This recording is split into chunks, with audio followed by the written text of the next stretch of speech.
Soy Claudia Fueres de la cultura quichua otavaleña de la comunidad de Panecillo, San José de Quichinche, Cantón Otavalo.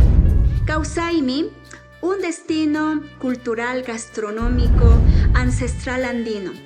Nace con el deseo de compartir y fortalecer nuestra gastronomía local, acompañado de nuestra identidad, cultura, historia, conocimientos ancestrales y técnicas, además utilizando los productos orgánicos de nuestra chacra, de nuestro huerto, regalo de Pachamama.